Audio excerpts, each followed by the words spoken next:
The Medieval World and the Gothic Achievement. With rib vaulting, diagonal ribs create a stone frame and lighten the structure. The rest is infill.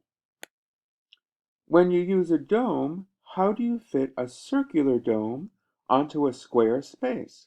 The squinch, later the pendentive, mediates between the dome and its neighboring square below. In Hagia Sophia, enormous arches support the huge central ribbed dome. And in Wisconsin, Wright paid homage to the Hagia Sophia. Even the small arched windows beneath the dome relate to the antecedent. The drawing of the section on the left top aligns with the floor plan below.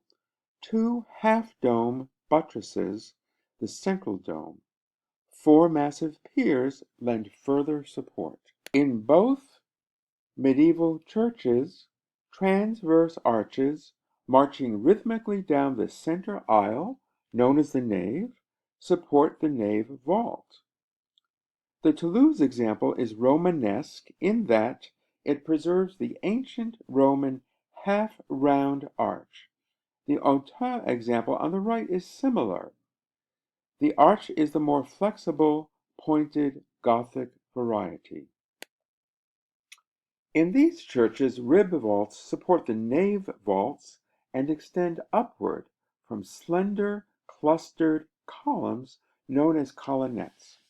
Small, clear-story windows at the top of the nave walls illuminate the nave. These two churches feature twin and double vaulting. See your Sutton textbook for a further explanation of that.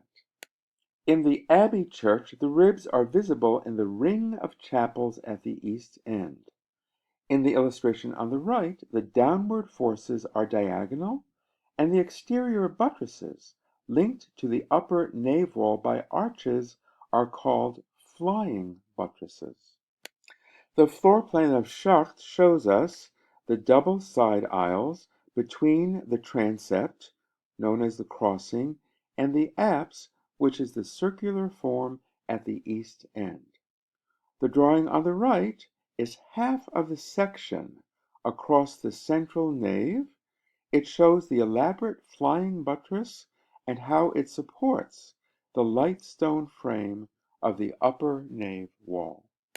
Despite both being Gothic, these two churches, one in France, the other in England, are a study in contrasts.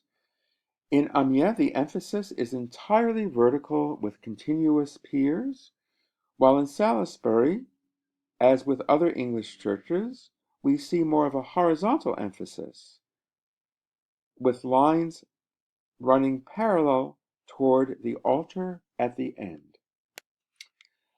And both churches finally exhibit doubling in different ways.